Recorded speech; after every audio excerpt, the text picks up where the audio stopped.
Hatman! Hatman saw Joker, so he's going to review it.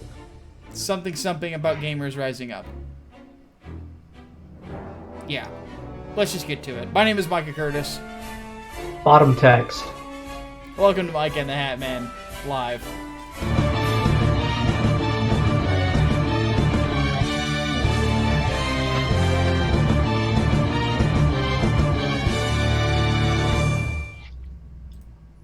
Okay, so we're going to start off with my pick, because I'm lame. And Hatman wanted to go second anyway. So, yeah. And I'm going to just briefly talk about this for about 5 minutes.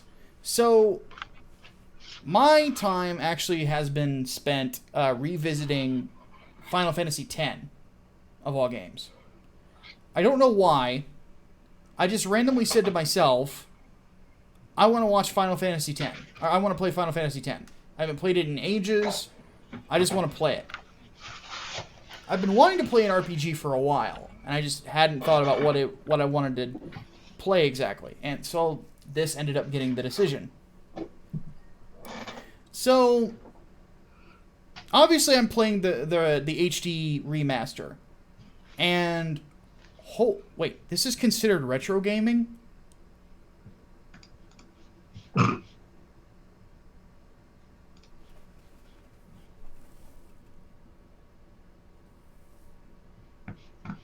What?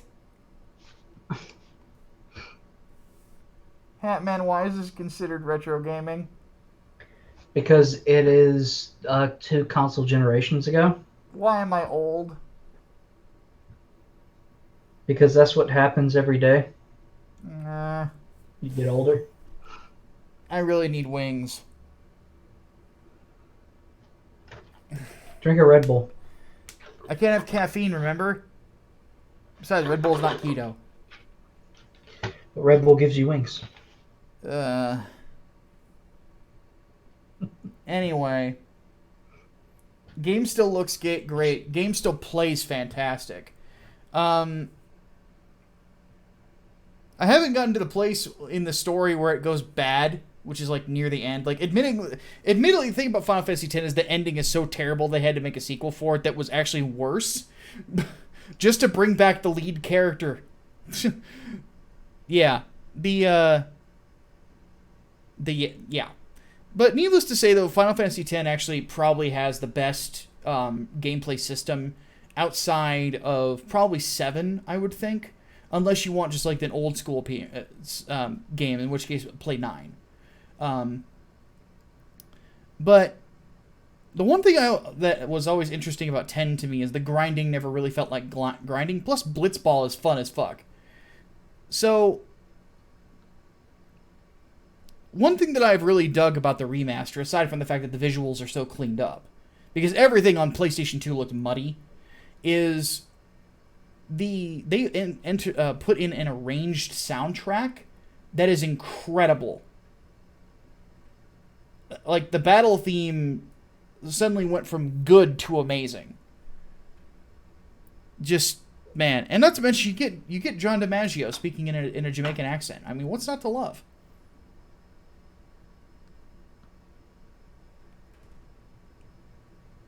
All I know about FF comes from Spoonie, so I know less than nothing. Yeah, pretty much. One thing for those of you who don't know, and I had talked to Noah a little bit back in the day, is that he is a Western RPG purist. He loves Western RPGs. He's not a big fan on Eastern stuff, or JRPGs. I really like both, honestly. So, needless to say, though, this is probably one of my favorite Final Fantasy games. The problem is, of course, the ending falls flat. But everything up to the ending is fun. Not to mention some of the boss battles and the art design in this one, for some reason, is just visually appealing. And I'm not talking about Lulu's chest.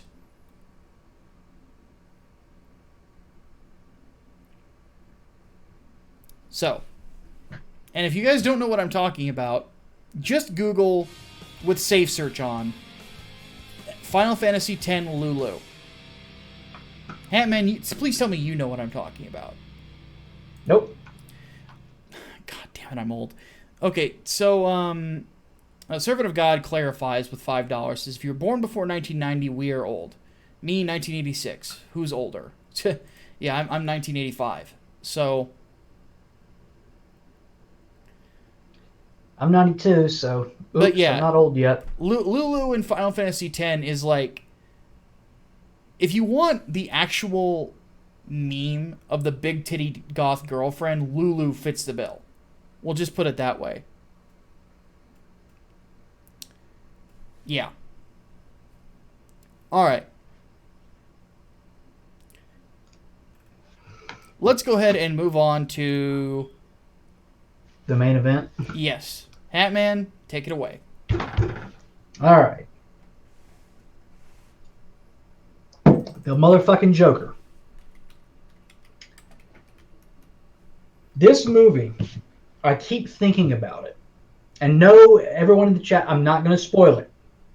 I will do my absolute best to stay away from spoilers. Because it's one of those movies where it is better if you go into it unspoiled. I tend to spoil movies for myself before I watch them.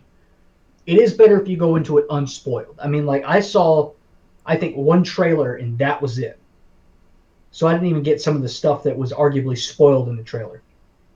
Ghost asks, was I patted down by police before entering the theater? No. No police presence at my theater. There was a sign affixed to the door, which hadn't been there before, which was like, don't bring any oversized bags or wear any costumes or makeup for, like, the safety of our guests. Oh, well. The atmosphere of the theater was actually kind of weird. Like, nobody was really talking that much. I guess because everyone was kind of freaked out, and I'm sitting here going, all right, let's get shot. But, of course, you know, nobody got shot because I'm here. Anyway, Joker. I keep thinking about it since watching it. I keep thinking about, you know, the implications that it has, you know, the things that it's saying about the society that we live in, because we live in a society. Bottom text. But it's one of those movies where I think you would benefit from seeing it twice, because now I do want to go back and see it. Somewhere in between Rob Zombie, because of its morbid sense of humor, and not so much like black comedy, but like pitch black comedy, if that's a thing I can coin, and American Psycho, with how it deals with someone's degrading mental illness over time. And I guess, you know, his lack of moral fiber, but that kind of gets eroded over the course of the movie anyway. Like, you can see this dude, and Arthur Fleck, you see him as like a good dude at first. You know, he's trying to make a living. He's trying to take care of his mom. You know, he doesn't mean anybody any harm. You know, he goes to therapy and stuff. He chain smokes like a motherfucking fiend. So call this the chain smoker Joker. I swear to God, please do it. You like him at first, you know, you might find him weird, but there's nothing to be afraid of, for sure. I mean, there's no reason really to dislike him either. I mean, he kind of seems awkward in some places, like, you know, he'll dance around and shit, and you're like, that's a little fucking weird. But aside from that, like, he just seems like a pretty typical fucking dude. Like,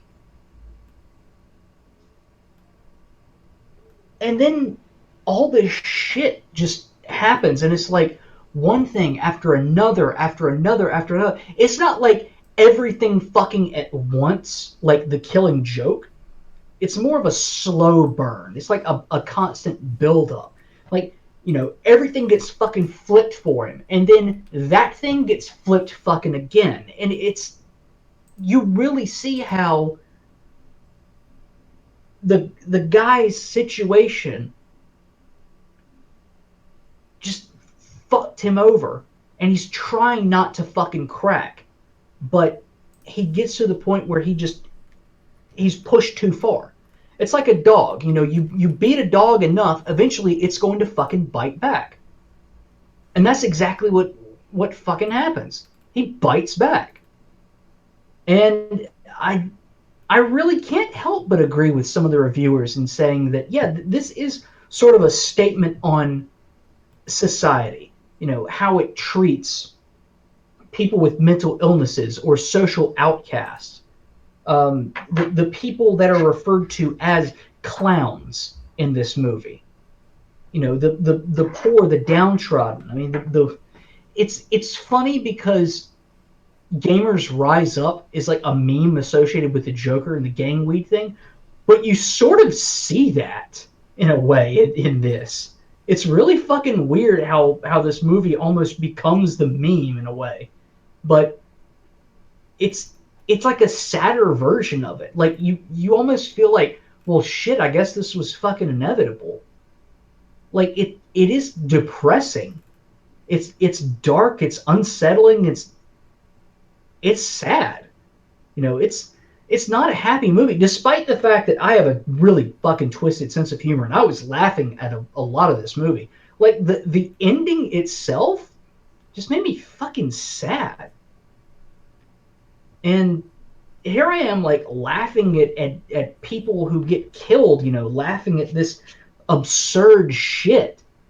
And, I walk out of the theater, I'm like, damn, that was kind of fucking sad. That was depressing.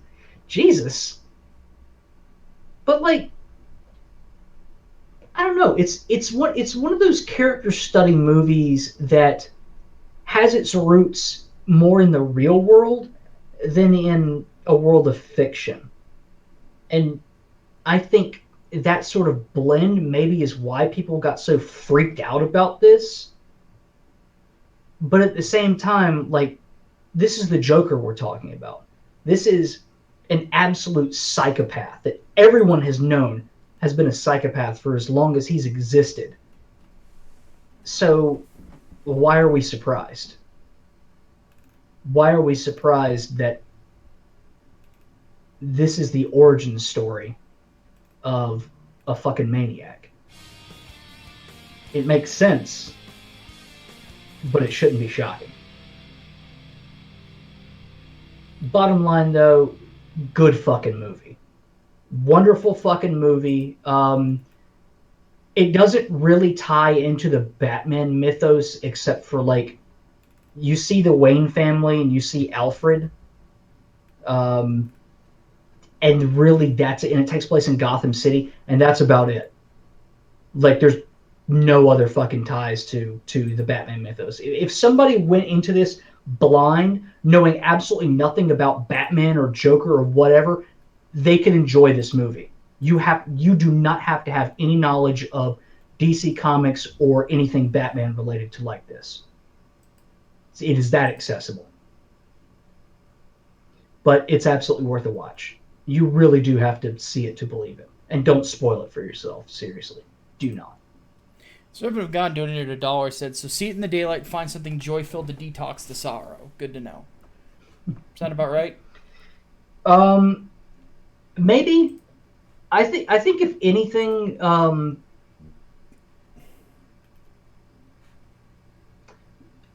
just be glad that that's not you.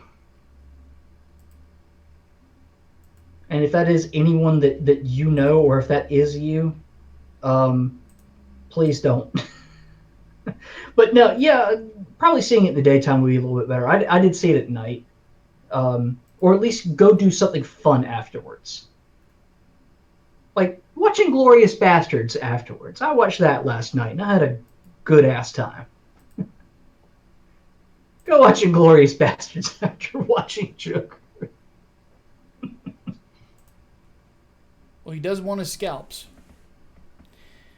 He does want his scalps. How is it on the Jeremy Johns scale? Jeremy Johns got it right in his review. It is awesome-tacular.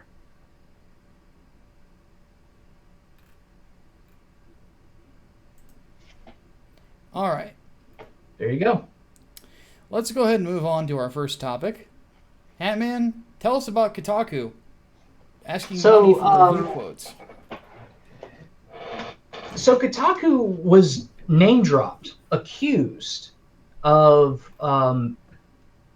demanding $1,500 for quote, the opportunity to quote their review on a single website and 3 social media platforms for 1 year.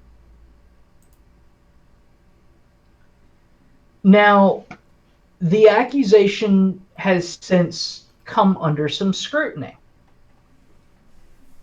Because, as it turns out, the dude who accused them was a developer on the KFC Dating Sim game. I'm not even fucking kidding you. That's a thing, and that was the dude who accused them. And now the accusation has apparently been withdrawn, tweets deleted and whatnot. And now there's people saying, oh no, it wasn't Kotaku that did that. It was an advertising firm that was partnered with them. Which then raises the question of, well, hold on. Are they committing fraud, or is this legit and Kotaku is demanding the money, but using them as like a courier service, basically? And then there's people saying, oh no, it was actually bullshit because people who tried to verify it were blown off and or blocked. So now I'm wondering, what in the fuck is going on here? And to my knowledge, no one at Kotaku has bothered to, or Gizmodo Media in general, has bothered to comment on this story. So, what the fuck? It certainly seems plausible because, you know, it's Kotaku. But I don't fucking know what to believe anymore. It is an unverified story at the end of the day, but holy shit if it's real. Holy shit. Confirmation bias? Yeah, a little bit. Honestly, I think there is some legitimacy to this. I think the guy... It sounds like something they would do. It does, especially since Gizmodo Media Group has been hemorrhaging fucking money. As in, who bought them out? Univision or something has been wanting to sell them for a while. So they need some fucking money. And the name Kotaku, for some reason, still carries clout in the gaming press. Or the gaming world, or whatever. I don't fucking know. Yep. But, no, I'm inclined to believe it. And as far as the deleted tweets go, I think that's the dev trying to cover his own ass because he's about to get blackballed. Because we know blackballing in the industry is a fucking thing. Yep.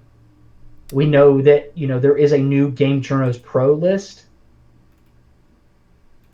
Or Game Journo Pros, whatever the fuck. Yeah, we know that exists. So honestly, I wouldn't be surprised. I would not be surprised fucking at all. Yeah. The Servant of God donated another $3. Says Kotaku is dumb enough to do this, probably broke enough, and a no comment is equally damning. Mm-hmm. Is this the beginning of Gamergate 2? No. No, probably not. If we were ever going to get a Gamergate 2, we would have had it by now.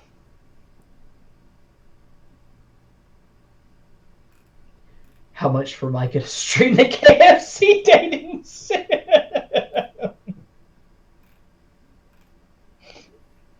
Wait, what now? How much for you to stream the KFC Dating Sim?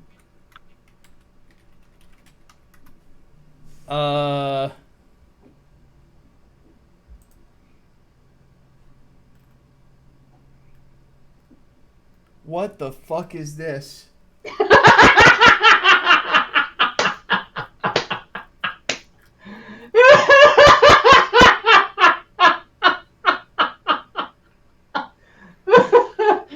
You hadn't seen it before? No. Oh my god! I work for a living. Like, you're surprised by this? I'm surprised it hadn't popped up on your fucking Twitter feed. No. I only follow like 60 some odd people, and most of them are comic book oriented. Holy shit. Yes, a KFC Dating Sim exists. As in, it was commissioned by KFC themselves. That makes it better. Or worse, depending on who you fucking ask, but Jesus Christ. It's funny as fuck. Oh, it's funny as fuck. And it's free, too. Oh, how much? How much? What's the bounty? If you PayPal me $100, Oh shit! I will cancel what I had planned for Wednesday Wisdom this week, and I will do that instead. All right, the bounty is set at $100. He will stream KFC Dating Sim. Because from what I remember, that was the price on Katawa Shoujo. Oh god. How much money to review High School DxD? No.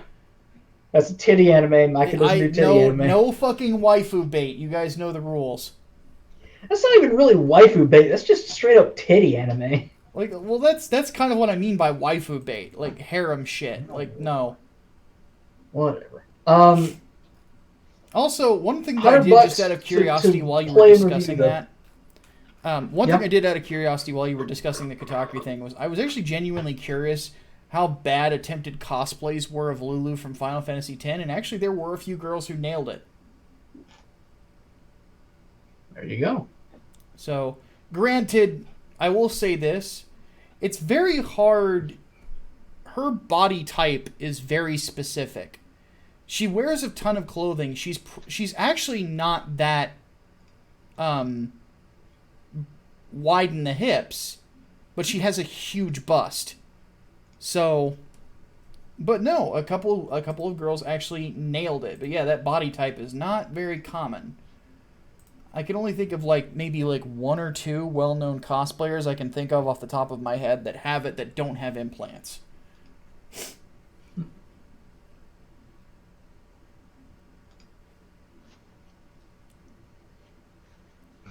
Oh my god. Wendy's made a tabletop RPG. I saw that one. I miss Wendy's. So what's Chick-fil-A going to do? A board game? They'll surprise everyone and do a Ouija board. Oh god!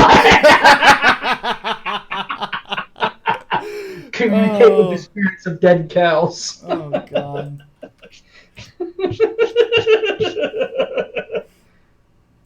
Oh god. Meanwhile, McDonald's has Monopoly. Yeah, well, yeah, they do. Yeah, they've had that for a while. All right. So yeah, this whole Kotaku situation right now, it's a clusterfuck and nothing's verified. So grain of salt, of course, for everything, but I think it's plausible.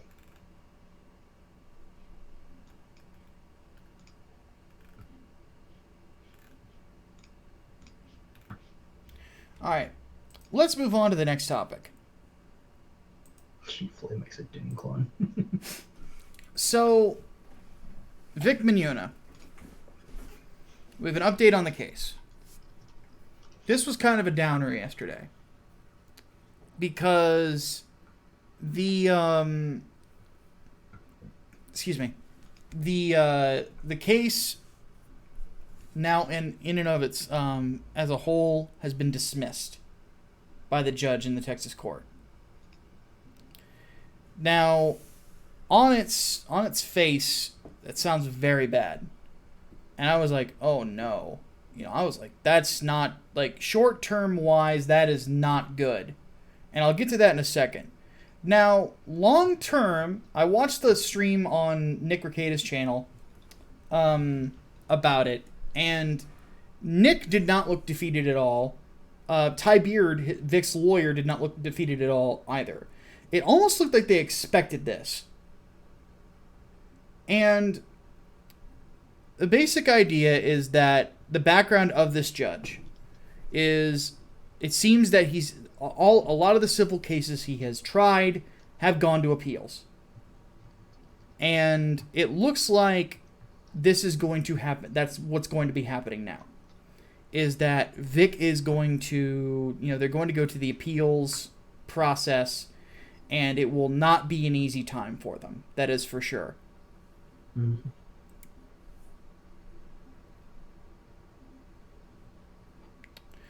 So, if Ty Beard is not freaking about it, I have no reason to freak about it, to be honest with you. Because the basic thing whenever it comes to a court case is if your lawyer is not panicking, you shouldn't.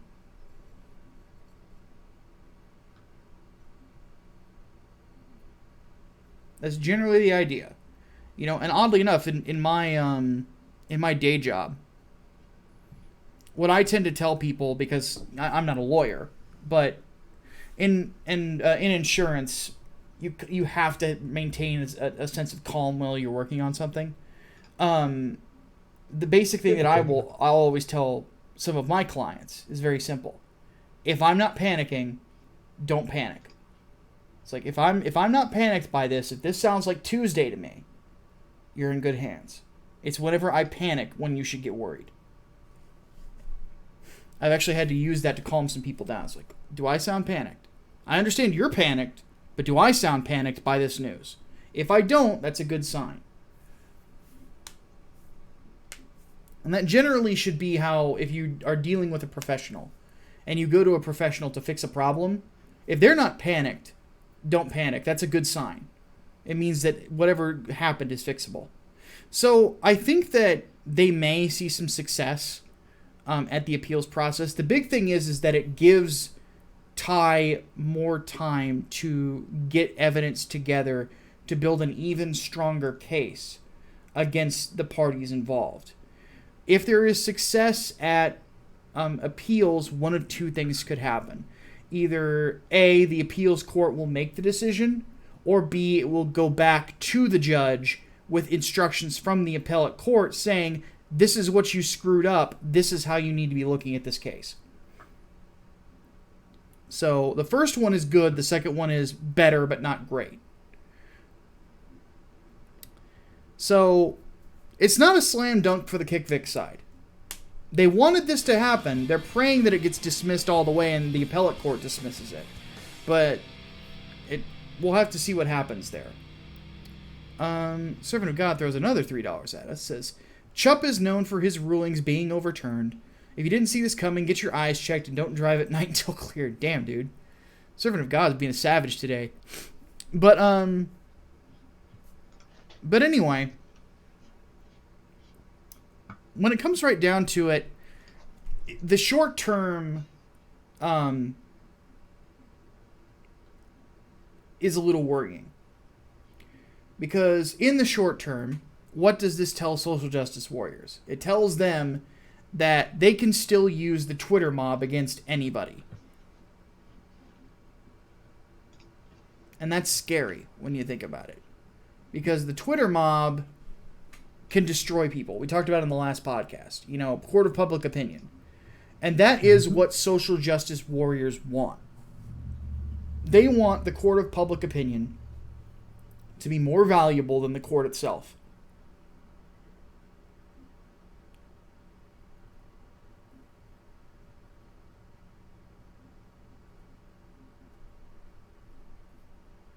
And that's a scary thought.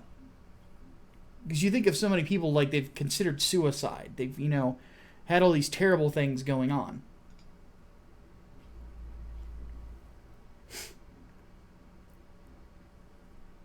So, Hatman, what are your thoughts on hearing all that? Honestly, I'm disappointed, but I guess I'm not really surprised by this. It seemed like the judge sort of had it out for for Vic, or at least wasn't exactly sympathetic from the get-go, just based on, everything that was dismissed outright. Not to mention the fucking newspaper that was going after him too. What was Yeah. it? Dallas Register or something? Yeah, this is Dallas Register. I'm really not surprised. Like, appeal, I think, is going to go a little differently, but Vic's enemies can't rest on their laurels yet, and I think they're going to see it like that. I think they're going to fuck up, and I think those fuck ups are going to bite them in the appeal. So we'll see what happens next. Yeah, the big thing for me is that there's no slam dunk here. That's generally the big thing. There's no slam dunk. Mm-hmm. There's people in chat talking about disbarring the judge. I wouldn't go that far. No, that's probably not going to happen. Judges are elected in Texas. He probably, if there's enough of a public outcry in the area, he won't get reelected. We'll have to Evidently see what has happens. A history of this stuff. Yeah, he has a history What of being do you know about the overturned. judge? It happens. Yeah, some judges just get that bit of rep. So, hey, Chaos Well, you can Sonic. have a recall. Chaos Sonic trying to get his crown of top donator back. He donates $5. He says here, got some money, so here. But even with Vic losing, thing is Funimation's still lost as their reputation is still done. Plus, how much for each series of Fate Stay Night, especially Fate Zero, since it's the same writer who wrote the Goldfish scene. Are you talking about like watching seasons of the anime? Because I've already seen Fate Zero. I'll watch it again. I like that one. Fate Zero was really good.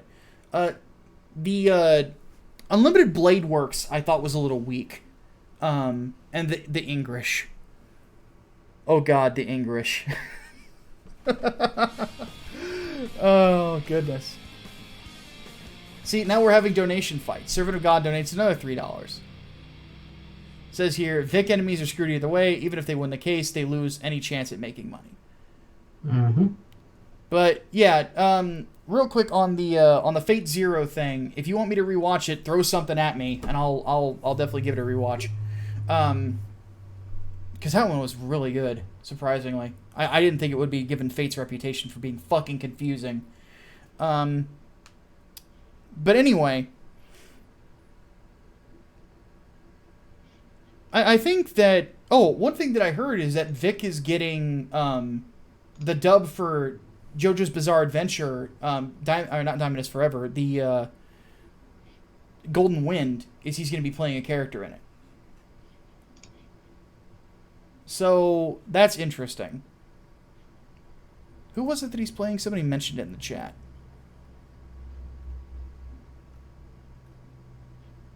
Oh, Rohan, yeah.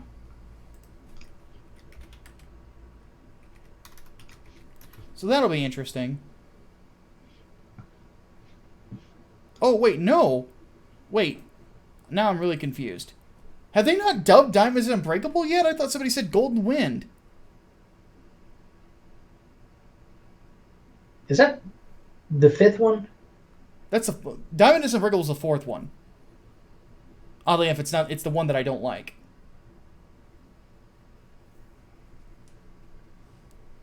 Because for me, my favorite is Phantom Blood, and then after that, Stardust Crusaders. Mm. Part 4 did get dubbed. I didn't even realize that.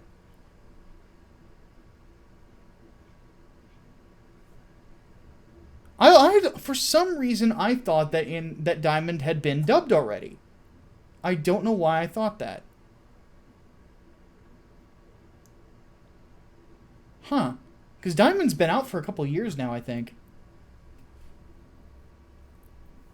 Anyway, let's move on. Final topic of the day. And we'll get into the Q&A. So there is a rumor going around. Oh my goodness. More money. Servant of God throws some more money at us. It says here. Vic's getting work. Ho's gonna be mad. There you go. Okay. Doctor Strange 2 rumor. So we've talked about this movie a little bit. This is one of the few of the next wave of MCU films that we're really looking forward to. Mostly because I liked Benedict Cumberbatch as Doctor Strange. He does fantastic as the character. It's literally, it feels like the character leaps off the page, onto the screen. Like it's awesome. So but for those who don't know, this movie is going to be Doctor Strange with co-star Wanda Maximoff, the Scarlet Witch. And we don't know what quite the synopsis of the plot is. We know Wanda's important, and now we have a little bit more of a hint as to why. The rumor is that they are bringing back 2 characters permanently from the dead. One we kind of expected, the other one we did not. The first is Vision. Which, I figured Paul Bettany did so great in the role. He loves playing the character. They're going to bring him back in one sense or another. I figured they would go with the pale white Vision from West Coast Avengers for a little bit, and then bring him back to his normal one. So, that is what that's pretty cool. I love Vision. I've always loved the character of Vision. And I thought Paul Bettany, again, did a fantastic job as this character. The second that they're bringing back, and I'm assuming to help set up X-Men, is Quicksilver. Now, this is just a rumor. It might just be cameos. But I like, what's his name? Something Taylor Johnson's Quicksilver more than the other guy. Aaron Taylor Johnson. I thought that he looked the part a lot more of Pietro. Because Pietro's a tall, muscular guy. And he got the attitude right. Pietro's not... The one in the X-Men movies felt like he was trying to do a Spider-Man impersonation. Pietro doesn't act like Peter Parker. Pietro is smarmy. He's not sarcastic. There's a difference. Pietro kind of has a little bit of a disgusted attitude at things. Son of Magneto. Why wouldn't he? So, I'm excited. Because you know why they're bringing Quicksilver back. For when they retcon it to the Mind Gem simply activated the X gene.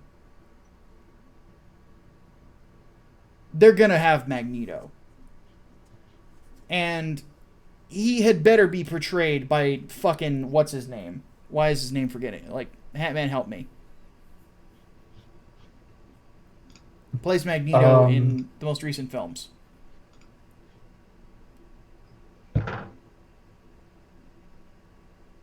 Christ. Now I'm dead too. Yeah. Hard-boiled. Michael Fassbender. Fassbender needs to return as Magneto with those 2 as his kids. That will be the shit. Honestly. There's only, Fassbender coming back as Magneto and Hugh Jackman coming back as Wolverine are the only castings from X-Men I really want to return, to be honest with you. Well, but one thing that has been bandied around, and while we're talking MCU rumors, is that Henry Cavill might play a character in the MCU in the future. And I would think, ladies and gentlemen, you found your Cyclops.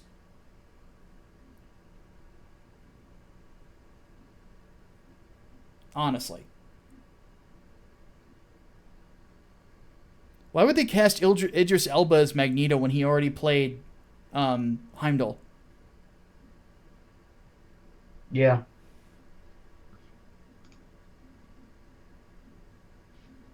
You mean Denzel Washington.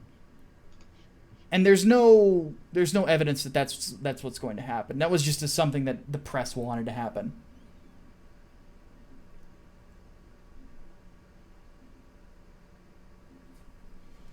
Why would they cast Cottonmouth as Blade? Because they retconned all the Netflix series.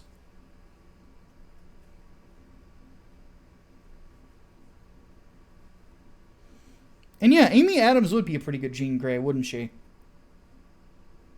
Though I'd almost rather see her as Shadowcat.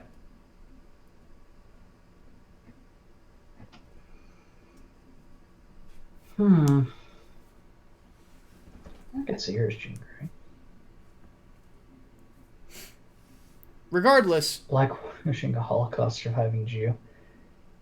Well, Micah, apparently you can get offended about that. Yeah, and I agree that Mahershala Ali is miscast as Blade. They should have brought Wesley back. So he was too expensive.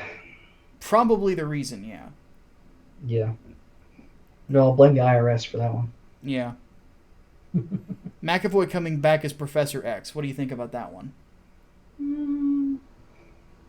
I wouldn't say no. I wouldn't say no either. But I think that Mahershala Ali, if you're going to recast him, he should be Bishop.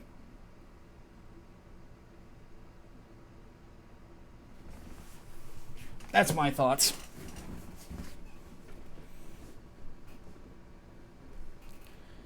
All right, let's go ahead and move on to the Q&A.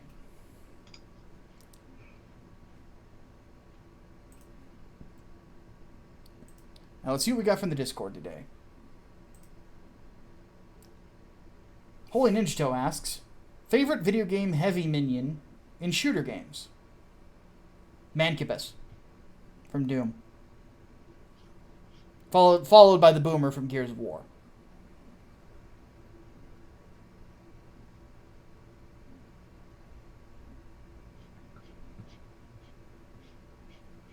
Oh, was that a Discord question? Yes. Yeah, no wonder I didn't see it because yeah. Favorite heavy video game minion in shooter games, Hatman. Go. Heavy minion? Yes. So big dude walks slow, carries big gun. Yeah, I know what you're thinking. The hunters in both Halo and Marathon. Hunters are a good pick too. Very challenging to fight. Let's see here. Oh, not so much a challenge in Halo CE because, one pistol shot to the back. Yeah, that's true. Although figuring that out on your own, figuring that shit out is hilarious. Makes you feel good too, because you it really does. You leap on something, you leap over them, you spin around and just blam, and then they're dead, and you're like, okay, that felt good. But anyway, Chaos Sonic wants to know, he's hoping Quicksilver returns. Do want Magneto to be Wanda and Quicksilver's father, since apparently in the comics they retcon that. Is he not their father in the clusterfuck that it is? Yeah, they retconned it to them being creations of the what's in face, the Monostone, the High Evolutionary. That's who Denzel Washington could play. That would be really interesting. Would be the High Evolutionary.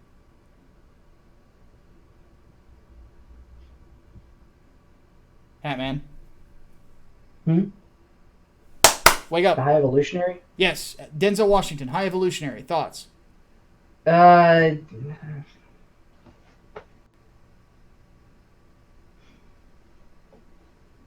don't know.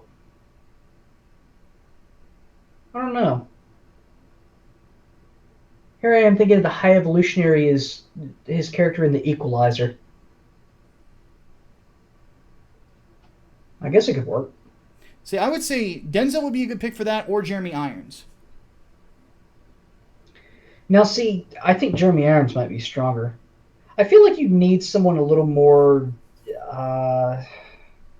not so much intimidating, but like with that gravitas about them.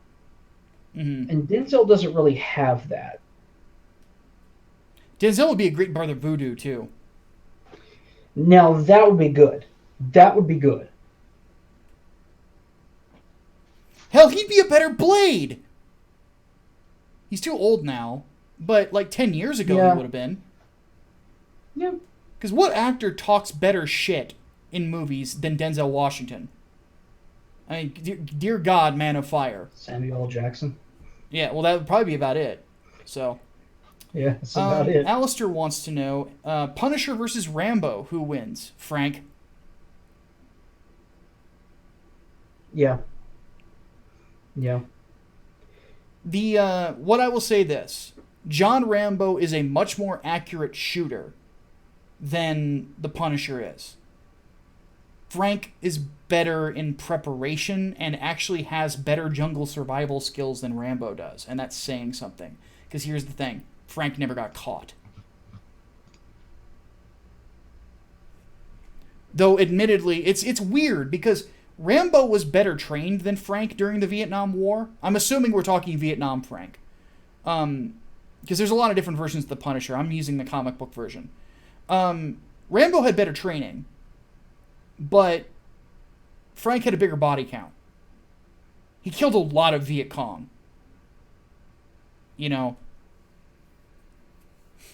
So that would be a good fight, though.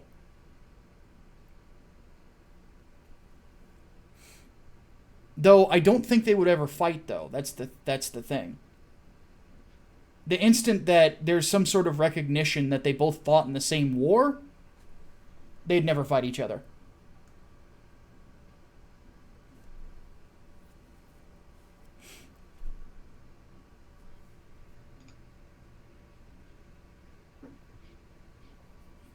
Well, this is an interesting one from Koopa's Revenge Home. How would you write a Lex Luthor movie? Not DCEU Luthor, a real Luthor movie. Well, obviously the casting is changing. Mm-hmm. I legitimately would have Junior killed off. Jesse Eisenberg's version. I would kill him off in the DCEU. I'm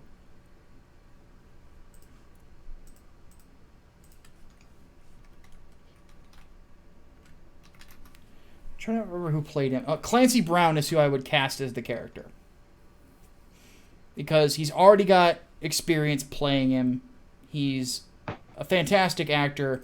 Clancy does villains better than a lot of people realize. That and drill sergeants. And I know he said not DCEU. So if like we were doing a Joker movie with Lex, Clancy Brown is still who I would use for an adult Lex. The thing is that I'd still want Superman to be a part of it. Because you kind of need both. And I'd make a sympathetic Lex Luthor.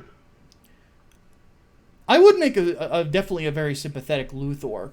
And I'd definitely bring back Henry Cavill as Superman, too. The climax of the film would actually be a conversation. At the top of Lex Tower. With Superman and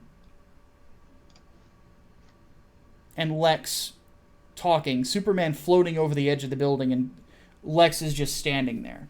And it would basically be a conversation about their places in the universe. And Lex basically throwing in his face that, you know, congratulations on stopping. Like, I would have basically the idea being Lex was manipulating Intergang, in a sense. And basic idea is fantastic. You know, basically what he would say is you have a insurmountable amount of evidence, and I have to say, Man of Steel, you have created a phenomenal case against Bruno Ugly Mannheim.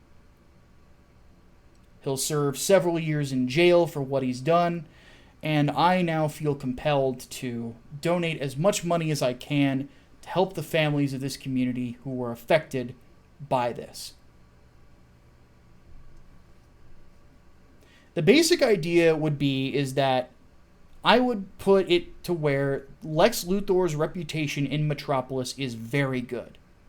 He's seen as an employer of several different people, that he's made a lot of people very wealthy, that he has done a lot of good in the sense of just being an employer. But the only people who would really know about the backyard dealings would be Clark and Lois. Perry White, like, I would bring back a lot of the cast of Man of Steel. I want Lawrence Fishburne playing Perry White again. I want Amy Adams back as Lois. Like, that would be, but you just switch out Lex Luthor and you've got a blockbuster.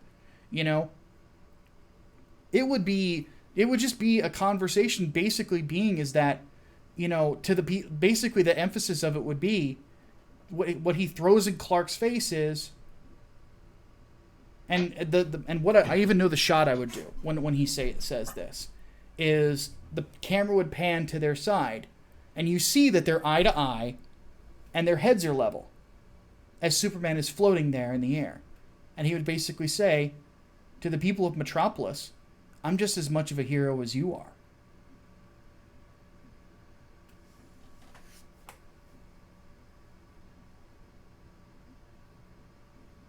And the one person that I know could pull off that kind of Lex arrogance that well, not to mention is an imposing figure because of how tall he is Clancy Brown. Well, we know he can do Lex Luthor anyway. He in my opinion, aside from Gene Hackman, he is the best Lex Luthor ever. In the same way that aside from Heath Ledger, the best Joker ever is probably Mark Hamill, but I haven't seen the new movie yet. So, and that's the thing. I wouldn't make it Elseworlds like Joker. Again, I would do DCEU and I would get rid of Junior, but I would establish that it's Alexander Luthor Jr., not Lex Luthor. Mm-hmm. And basically the idea is that, well, I don't know if I'd kill him off, but I definitely have it so that Luthor arranges for Lex Jr. to go back to jail. Because the big thing about Lex is that you want him to be and feel untouchable. You want him to feel like Michael Corleone. And that's kind of how it would feel like, is it would be like a superhero mafia movie. And I think that would be a really, really good... Does he look like he could play Lex Luthor? Yeah. Clancy Brown, dude, Clancy Brown is ridiculously intimidating looking, even at his current age. Go watch Carnival. Go watch Carnival. Carnival 2. See his role in Carnival. He is one of the best villain actors of all time. Oh, yeah. That is a good... Lex Luthor comparison. Just watch how Brother Justin engages with other people, how he talks to other people. Serena donates $2, says, how do you get started on writing a comic script? I planned out at least 2 issues of my comic, but I don't know how to start the writing process, such as proper paneling and dialogue. Been looking into comic strips for other series for help. For me, that's what I did too. I just looked into other ones and just formatted from there. I'll admit I kind of stole it. So that my key is just be very descriptive. If you're artistically inclined at all, try to sketch some ideas out. Mm-hmm. Just get something on paper. It doesn't have to be good, just something. And that helps me. So Swordsman 100 wants to know, how is Nightcrawler so okay with Xavier becoming Magneto 2.0 and abandoning coexistence for eventual mutant supremacy that he is part of the Council? So he's talking about the House of X, Powers of X story.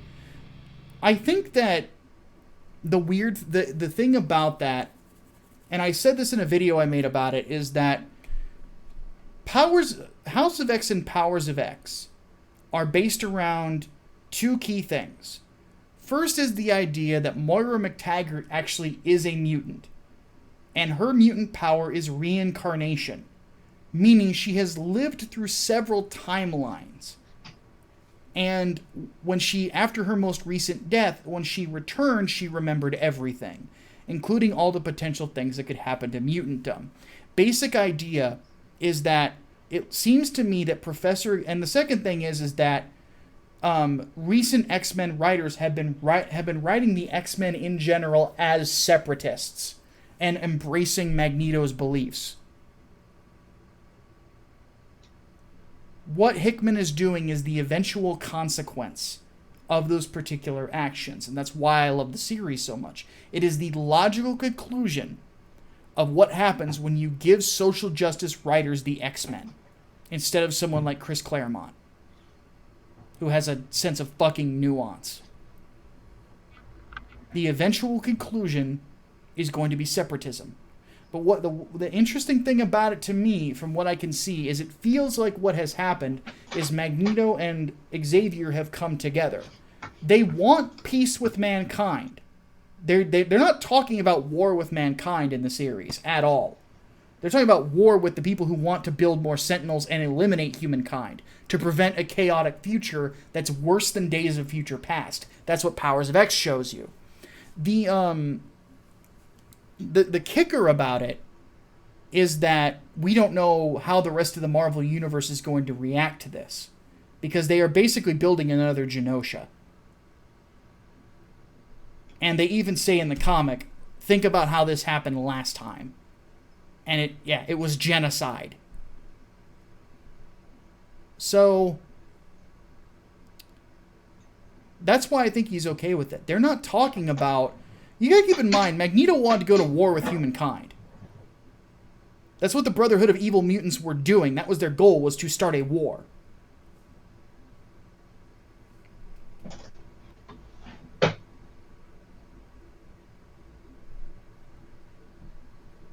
So, just my thoughts. That's why he's okay with it. You know? Because there are people, again, that are part of a fringe group that want to commit genocide on mutants. And that's what that big satellite fight was about, which was intense, to say the least. Hickman is so fucking good. He's so good, man. Such a good writer. Let's take a few more here. Horrible Entertainment says Zack Snyder dropped his bombshell today. His Justice League was going to reveal that General Swanwick from Man of Steel and Batman v Superman was J'onn J'onzz, the Martian Manhunter, all along. What do you think about that? I want it. I want J'onn J'onzz in the DCEU because I feel like he was sorely missing in Justice League. He and Hal Jordan. Or any of the Lanterns, really. I would take Guy Gardner at this point. But the problem is, how do you explain his skepticism of Superman? That's the plot hole. So, I don't think... unless it's just bullshit. Yeah, I don't think that would create more plot holes. I would have him as a different character. Servant of God donated another $2, and he said, how would you write a modern-day version of Avatar: The Last Airbender? Hatman, all yours. I don't know shit. How would I do it? Social media would play a massive, massive part in it. And this would... Okay, so this would either be... No, it would have to be an Avatar that's sort of like in between Aang and Korra. Whereas Korra relished in being the Avatar... Aang didn't want to be the Avatar. I think this one would have to be sort of indifferent to the idea. Like, yeah, they get the recognition and stuff, but if anything, like, they want privacy when it's convenient for them, and they want the fame when it's convenient for them. And so, like, I say put social media into it, because that can cause all kinds of shit. What happens when the call outs against the Avatar reach a fucking fever pitch? I mean, we sort of got that with Korra, and we didn't really get it with Aang, though there was like a couple of instances, just little piddly fucking things. But no, I think this needs to be an Avatar also that has to struggle to find a support group. Like, friends don't come natural to them, like Aang and Korra. They're maybe like a loner for the most part. Or maybe they don't want anyone to be close to them because Well, I'm the fucking Avatar. You know what happens to the Avatars? Their friends get caught up in all the bullshit, and then they get endangered. And I don't want to risk any of that happening. How to do a modern Avatar? Don't do it at all. It would have to be sort of like a cynical version. That's how I would do it. Like, it would not be positive. It would be way more cynical, because that's about how you do modern things now. Pretty much. All right, it has been an hour, so we are going to go ahead. An hour? Yep. So we're going to go ahead and take off. Can I answer one question real quick? Go ahead. Tom the Fish asked opinions on Galar Ponyta. It's going to be the new Alolan Vulpix. Also Rainbow Dash. Yeah, anyway. So, if, my brain just went... Yeah. If you guys, have any questions for the overflow, please go ahead and put them in the chat if we didn't answer your question already. And we're going to be doing an overflood this week. So yes, should be fun times. So we will go ahead and we're going to go ahead and take off, though. I'm going to just relax for the rest of my evening. So to close this out, my name is Micah Curtis. And I'm Alex Baldwin, and for once you get to hear me call myself the Hatman. Indeed. We'll see you guys next week. Dave's Vault. Dave's Vault.